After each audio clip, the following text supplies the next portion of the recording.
Como vocês estão? Tudo bem? É bom estar com vocês aqui nesse sábado pela manhã. Essa semana é uma semana atípica para nós lá da Central, para vocês também, somos todos uma igreja só, né? O impacto, o choque da perda do irmão Paulo é muito pesada, né? A gente, eu pelo menos não consegui nem digerir ainda a informação. A gente não sabe, é pego de surpresa em algumas situações, né? E se a gente é impactado, imagina a família, né? Que começa a semana tudo certo e termina a semana dessa forma, né? Mas que nós estejamos em oração por eles e que Deus possa confortar o coração de toda a família. Eu gostaria de convidar a todos para abrirem a Bíblia nessa manhã, no texto de Mateus, capítulo 11. E nós vamos refletir um pouquinho na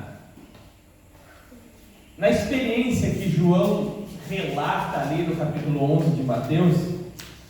E é uma experiência que nós vivemos ela na nossa vida, com certeza, uma vez ou várias vezes, todos nós, sem dúvida nenhuma. Todos temos uma expectativa na nossa relação com Deus, na nossa vida, no nosso caminhar.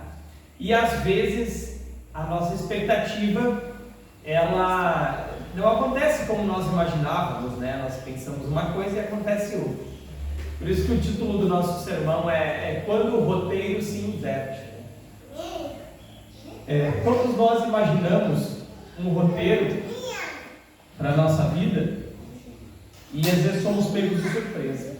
João, quando pregava e anunciava Cristo, ele estava anunciando algo que viria, né? E eu imagino que na cabeça dele, ele criou um roteiro de como é que, né? Ele criou expectativas de como é que seria quando Cristo começasse seu ministério.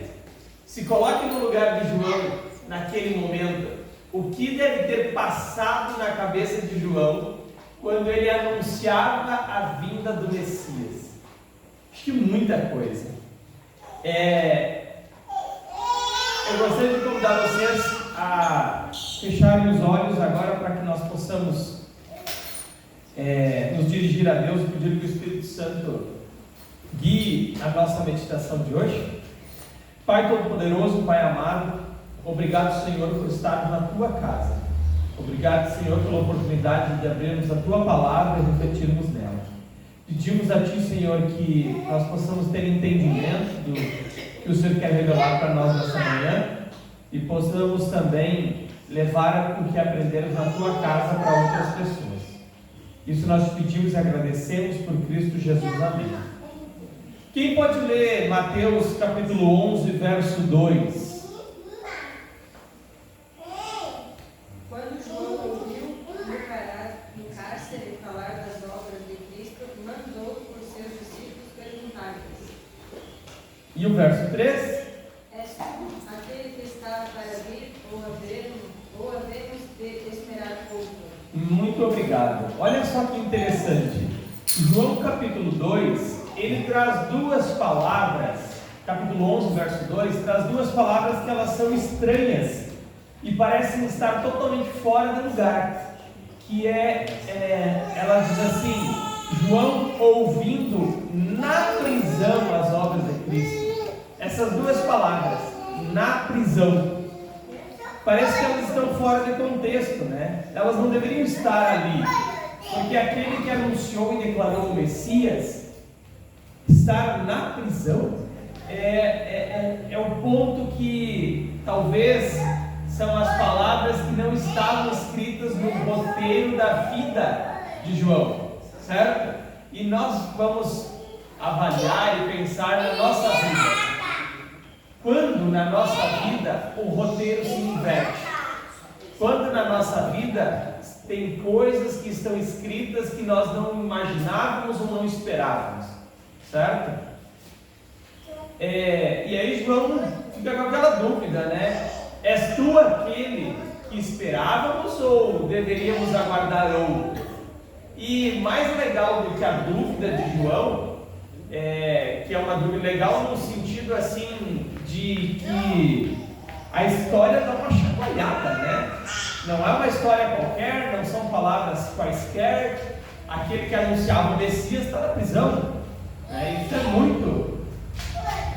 é muita informação. Esse é o primeiro ponto. E o segundo ponto que é interessante é a resposta de Jesus para a pergunta de João, que não é o nosso foco aqui, mas é legal pontuar também qual foi essa resposta, né? Você não está vendo aqueles que estavam cegos vendo? Você não está vendo? E aí ele começa a dar vários exemplos de coisas que estão acontecendo, vidas que estão sendo transformadas. Então, se João teve dúvida, será que nós como cristãos podemos ter dúvida ou só deveríamos viver em cima de certezas absolutas? Tudo tem que ser uma certeza. E esse é o primeiro de 3 pontos que eu queria colocar. Fé versus certeza absoluta.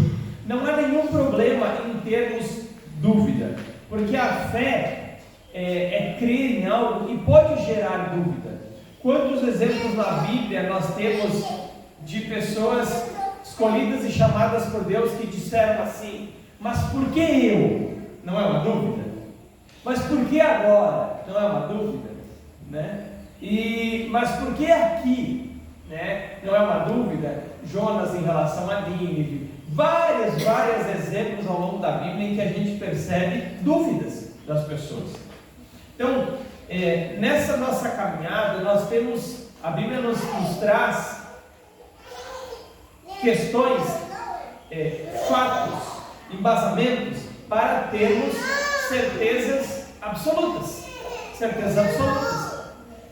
para podermos fundamentar a nossa esperança, termos do que esperar. Agora, a vida, ela é feita só de certezas absolutas, né? Eu tenho certeza absoluta que vai acontecer isso. Não vai. A vida pode dar muitos reveses. Agora, beleza. Nós planejamos uma coisa e às vezes não acontece como nós planejamos. Ponto 1. Ponto 2. Temos certezas, mas podemos às vezes ter dúvidas em algumas situações. Tudo certo. Agora, será que Deus, a gente poderia dizer que Ele pode ser chamado de o roteirista do caos? Olha que título pesado, mas interessante. Tem algumas pessoas às vezes que querem interpretar e explicar a vida, e ao fazer isso, parece que estão dando título para Deus de roteirista do caos. No seguinte sentido: mas faleceu. Não, Deus quis assim. Opa, será que Deus quis assim? Separou. Não, mas era o melhor, era o desejo de Deus, era o plano de Deus. Então tem muitas pessoas que às vezes podem colocar ou tentar explicar uma situação e colocam Deus em maus lençóis, como se fosse desejo de Deus que tal coisa acontecesse, certo? E aí, um texto muito usado é Romanos 8:28. Vamos abrir Romanos 8:28? Quem pode ler para nós Romanos 8:28?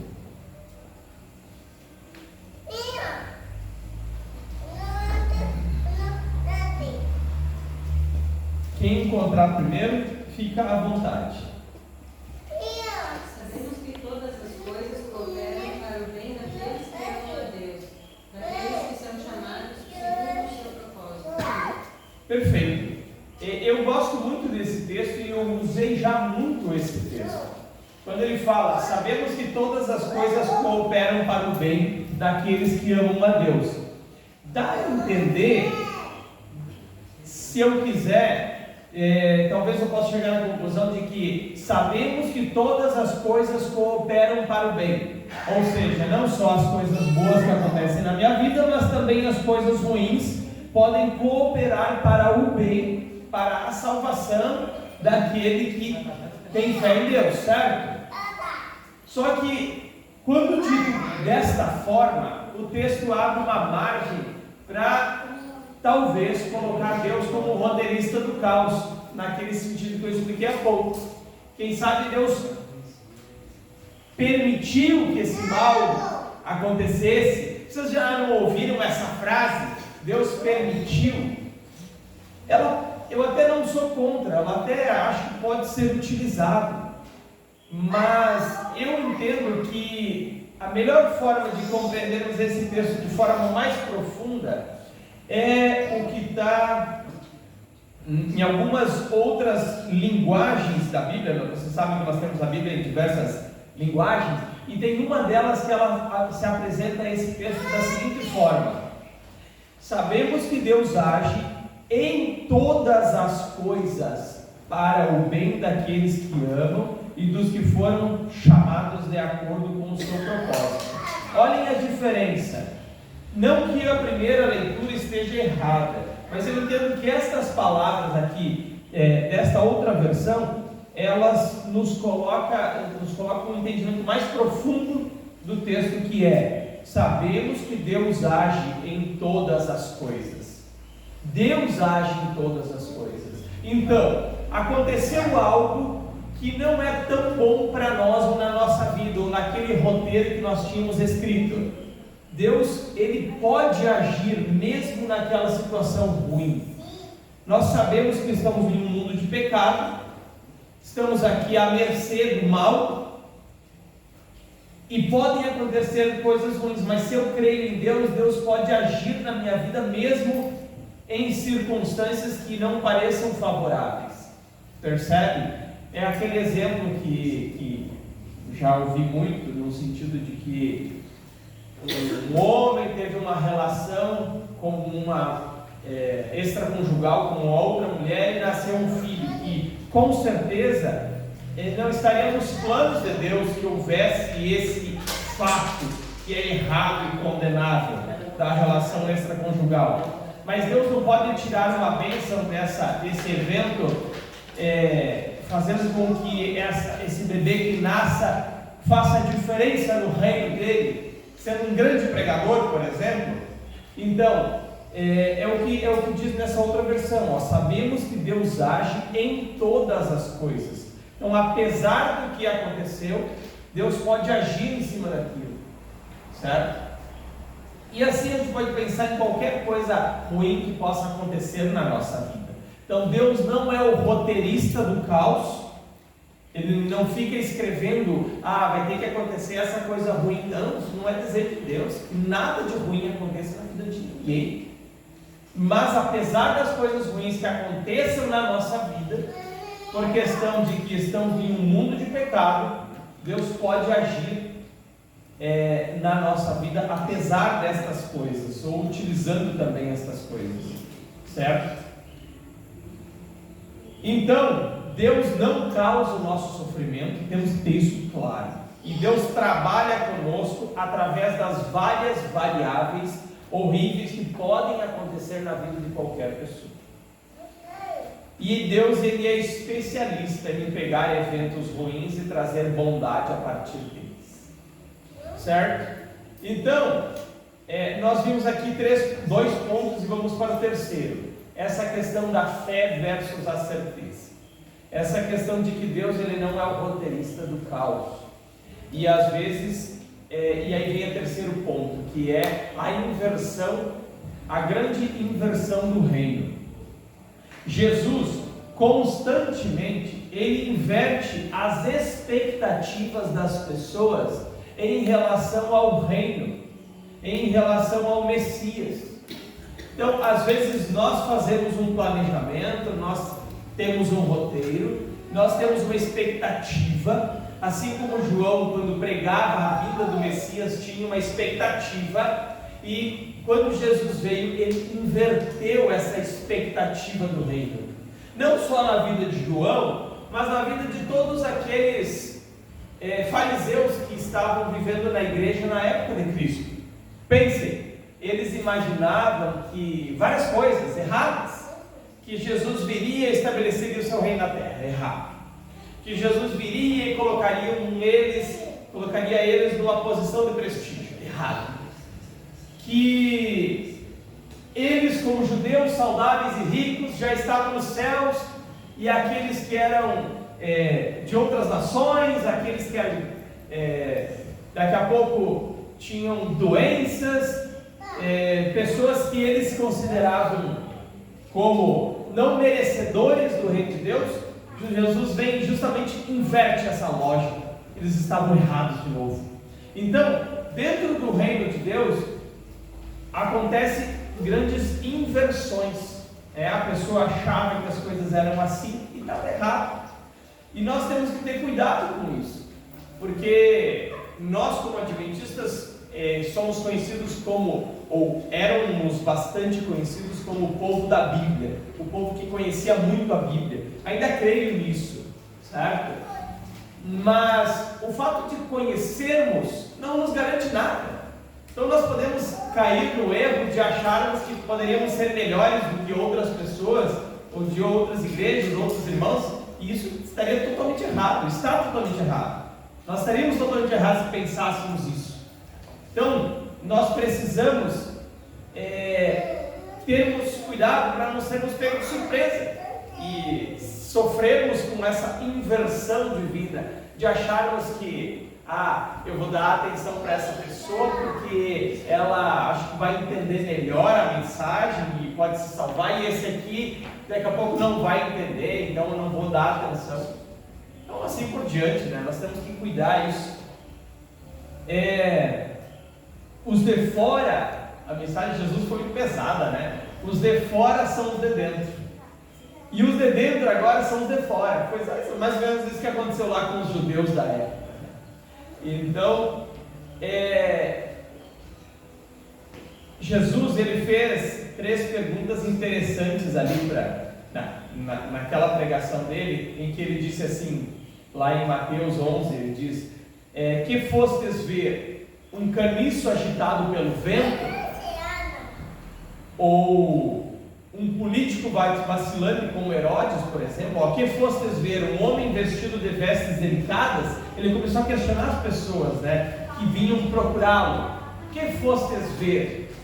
Quando ele coloca essa expressão, um caniço agitado pelo vento, é como se fosse, vou traduzir para palavras de hoje, um astro, um ícone, uma pessoa, um glamour. O que você foi ver? O segundo ponto, o que você foi ver? Um homem vestido de vestes delicadas, ou seja, um homem rico da época, um político, um líder, né? E ele foi questionando o público dele ali. Depois ele fala ali: o que fostes ver? Um profeta? Então ele coloca sim muito mais do que um profeta, né? Ali no texto bíblico de Mateus 11. Então, quando isso ele está falando sobre João Batista, né? E aí ele diz: entre os nascidos de mulher não há maior que João Batista, mas o menor no reino dos céus é maior do que ele. Então nós precisamos ter a nossa visão, ela tem que estar afiada, alinhada com a visão de Cristo para com as pessoas. Nós temos que olhar para a Bíblia e entender a mensagem bíblica através da visão cristã, do cristianismo, de Cristo, e não a nossa. Todas as vezes que nós olharmos para a vida, ou olharmos para a pregação, ou olharmos para a nossa missão com os nossos olhos, nós corremos um grande risco de levar uma rasteira, porque nós escrevemos um roteiro para a nossa vida, para a vida da nossa igreja, para a vida do nosso bairro, e de repente a gente é pego de surpresa, porque a gente olhou com os nossos olhos e não com os olhos de Cristo, certo? E com isso eu finalizo e encerro com uma questão que eu usei uma palavra aqui que se chama a violência. Quando usa a palavra violência, já traz para nós uma questão pesada, né? Violência. O que vem depois, aí parece um paradoxo, como usar a palavra violência como uma palavra santa, que é a violência da seriedade espiritual. Espero ter trazido vocês agora aqui para esse momento, assim, com essas palavras. A gente percebe que Cristo, ele, em muitos momentos, ele foi tão sério, espiritualmente falando, que chegou a ser violento, né? Como assim? Lembra do episódio lá com Pedro? O que ele fala para Pedro lá? Quando ele diz, olha, eu vou ser morto, crucificado, e Pedro fala, o que Pedro fala? Pedro fala para ele, não, Senhor, de forma nenhuma, nós vamos te proteger, né? O que Jesus responde para ele?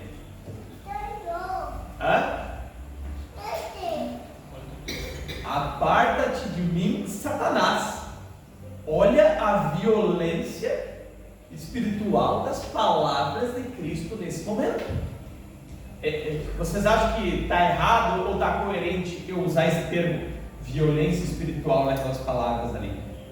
Porque ele foi irredutível, porque ele disse, não, pera um pouco, aqui ó, eu não posso tolerar, eu não posso ser ameno, eu não posso aceitar. É que nem o assunto da moda agora, porque é o assunto da semana. Qual que é o assunto da semana?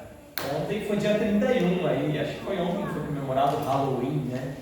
Nós, como cristãos, nós temos que ser violentos na questão de mostrar e dar nome para o que as coisas realmente são. Não é o tema, nós não vamos entrar no assunto, quem tiver curiosidade de pesquisa, né? Mas existem algumas comemorações e práticas que elas são literalmente satânicas. O que não provém de Deus, provém de Satanás. E tem uma coisa muito que me choca, assim, que eu vejo nas casas, nos prédios, famílias que se dizem cristãs, mas se dizem assim só na questão de sociedade, porque não tem uma vida cristã, onde eles se dedicam para fantasiar os seus filhos para participar do Halloween, mas não se prestam para acordar no sábado de manhã, no domingo de manhã, seja a religião que for, para pegar o seu filho, para dizer assim, agora nós vamos na igreja, nós vamos conversar com Deus, nós vamos orar, nós vamos, né? Então, é uma inversão de valores tão grande, por quê? Porque não há uma violência e seriedade espiritual. Você perdeu, certo? Então isso aí, se houvesse, as pessoas teriam noção do risco, do perigo e das escolhas que estão sendo feitas. Com isso, nós temos uma expectativa. A expectativa do povo foi, em algum momento da história, vamos cortar a cabeça dos romanos? Não era essa a expectativa, até dos discípulos. Só que a realidade de Jesus sim, haverá violência, mas não é essa que vocês esperam, é outra violência. É uma violência na seriedade, e como as coisas devem ser entendidas e tomadas. Nós estamos num mundo que está tão complicado de fazer uma leitura, de fazer até um comentário, por exemplo, os eventos que aconteceram no Rio de Janeiro, né? Pessoas más, com um fuzil na mão, pessoas que oprimem as outras pessoas lá de comunidades, que fazem extorsão dessas pessoas, e aí acaba culminando num conflito, e algumas pessoas, essas pessoas são mortas, né, num conflito, e aí muitas pessoas, o que elas fazem, o que elas dizem hoje em dia aí no jornal, querem defender, querem não defender. Vocês percebem que é um assunto até difícil de você trabalhar ele, porque nós abominamos o mal, a maldade, nós abominamos o assassinato, a morte, e aí você vai comemorar a morte desses bandidos? É rápido, difícil, porque não dá para comemorar, porque você está comemorando uma coisa que é o mal, né?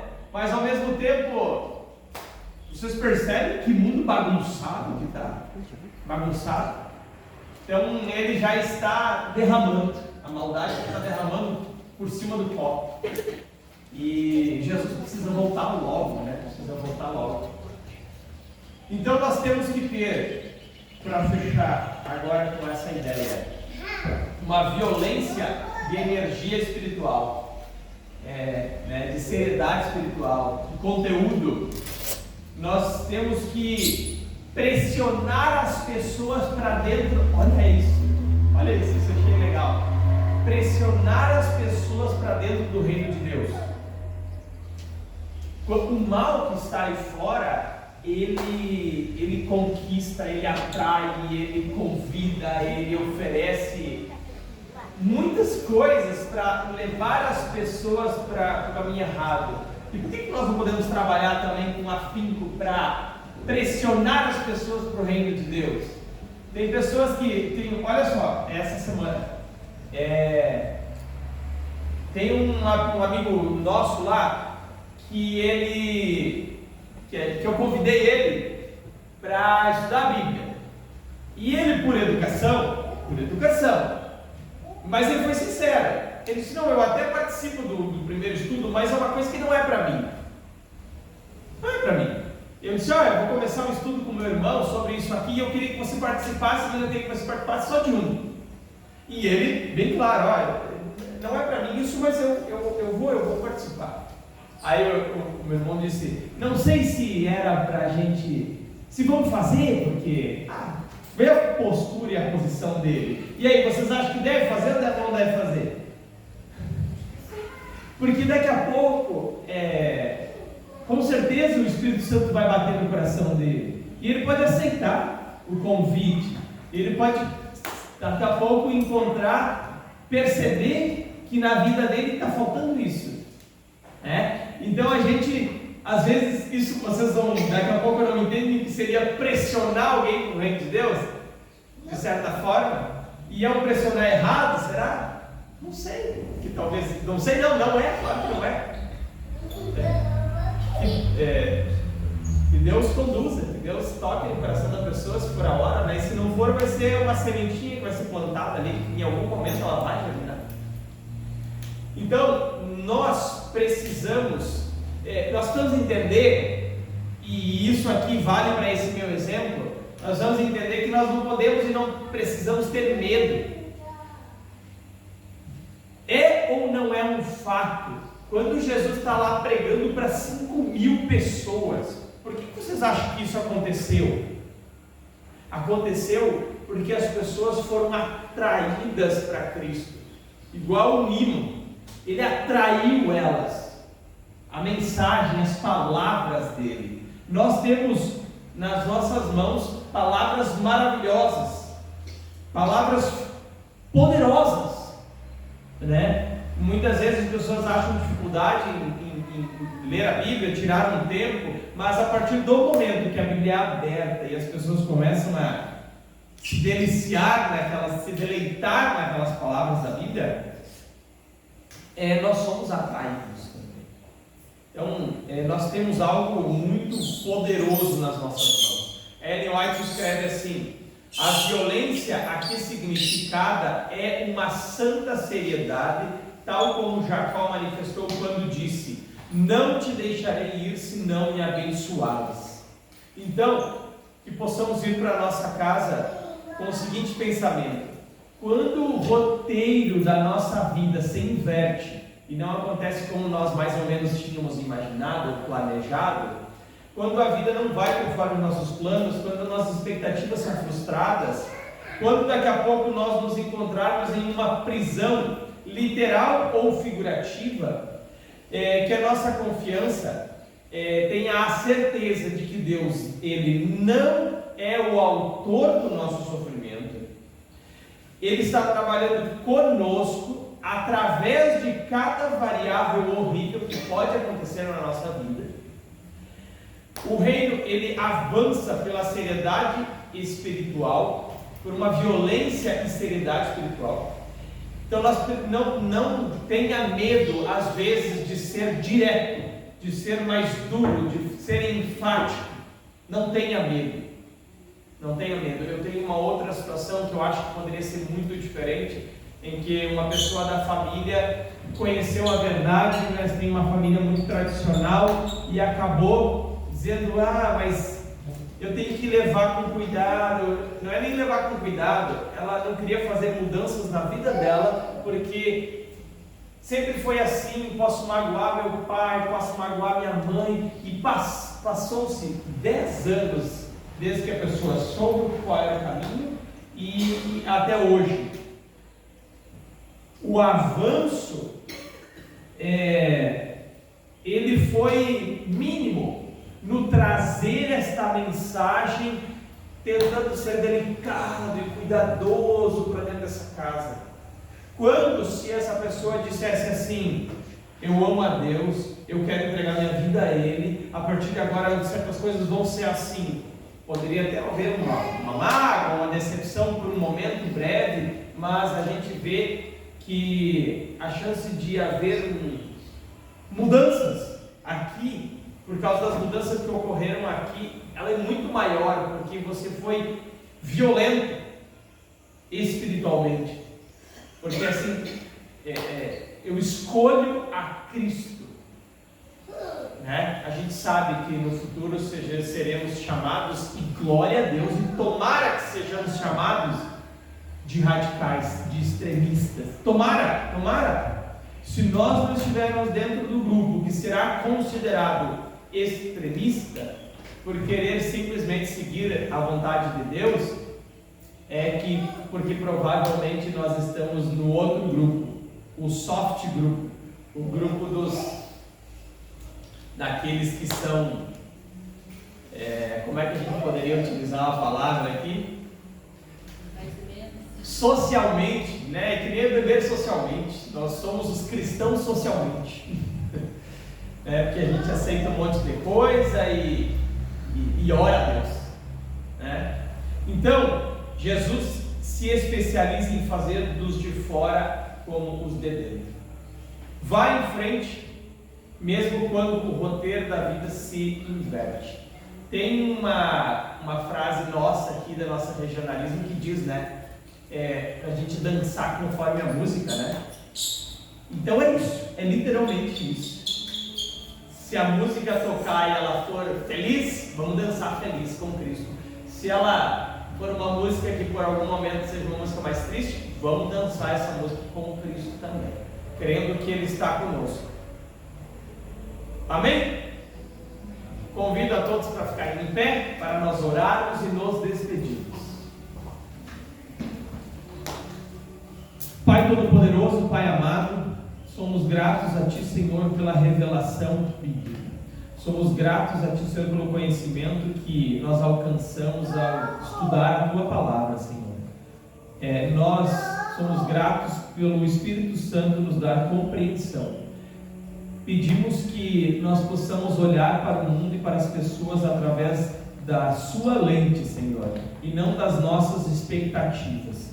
Que nós possamos enxergar o campo que devemos pregar, os corações férteis, não pelo nosso julgamento, Senhor, mas conforme os Teus planos. Que a nossa casa seja transformada, que nós possamos em nosso lar sermos sérios espiritualmente, Senhor, e não tolerar aquilo que talvez possa estar levando o nosso lar para o buraco, Senhor. Que nós possamos ter o nosso culto familiar na nossa casa, e que o mal não adentre das portas da nossa casa para dentro, Senhor. Nós colocamos a nossa família nas Tuas mãos, esta igreja também, Senhor, que ela continue pregando o Evangelho, Senhor, até o dia do Teu retorno. Obrigado pela mensagem de hoje. É isso que nós te pedimos e te agradecemos por Cristo Jesus. Amém.